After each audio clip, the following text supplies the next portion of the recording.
First, I'm going to argue that women suffer from lower physical longevity than men in the military. And why is that important? Because fighting the combat roles requires an exceptional amount of physical strength and endurance in the battle.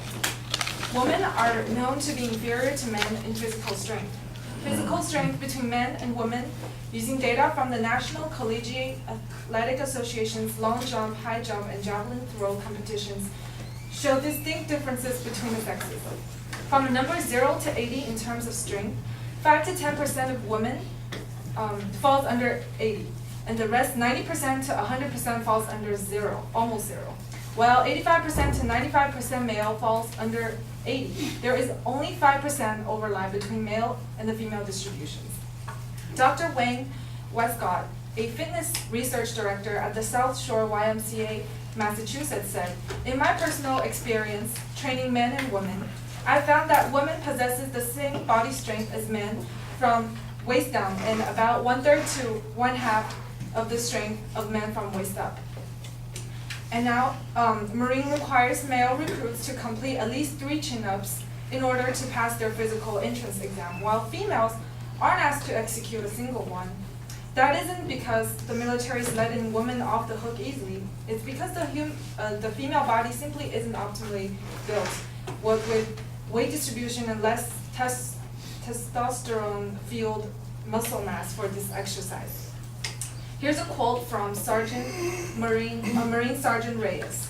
"The physical aspect is obvious. Some women may be able to do it, but the majority of women cannot carry 125 pounds of gear for 5 to 10 kilometers, then aid a wounded Marine while under fire." Which leads to my next point. Women are more vulnerable to casualties in war. They're also more vulnerable to gender-specific medical conditions in a combat environment than men. Captain Katie Petronio, a female Marine, said 5 years ago when she finished basic school that she would have fully supported female integration to the infantry. But after 2 combat deployments, her perspective completely changed. She recalled, "I found that I broke down and had a muscle atrophy and weight loss at a much faster and noticeable rate than my male Marines.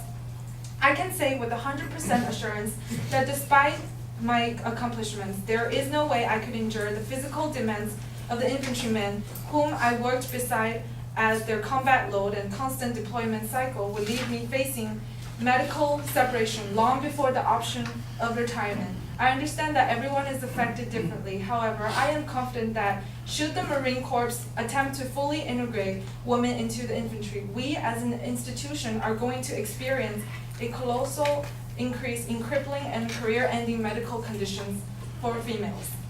In 2013, Defense Secretary announced the Pentagon was lifting the policy that barred women from specific combat roles, and that worries many people, including Marines who have served in combat in Iraq and Afghanistan.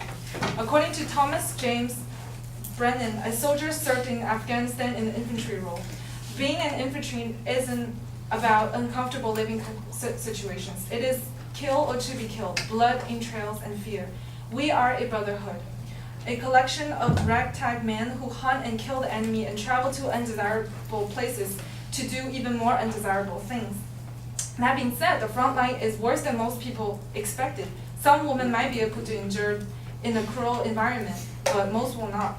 Marine Sergeant Alex Reyes, who has deployed twice in both Afghanistan and Iraq, said, "It's the worst decision that the military could make. I haven't met an infantry Marine from senior leadership to lower levels that have been in agreement with the changes, and that's going to cause major problems when it's implemented." Now, because of the physical difference between men and women, that leads to my next point, which is the current standards for men and women are different. While the majority of jobs in the armed forces are open equally for men and women, there are some to which women are just not physically suited. The standards for physical fitness have been set to suit men, and women attempting to reach them will overstretch themselves. In addition, combat units engage in activities designed to suit men's capabilities. Women serving in integrated units will suffer higher injury rates as a result of this. Lower standards due to physical differences can also be life-threatening in a real-life battle.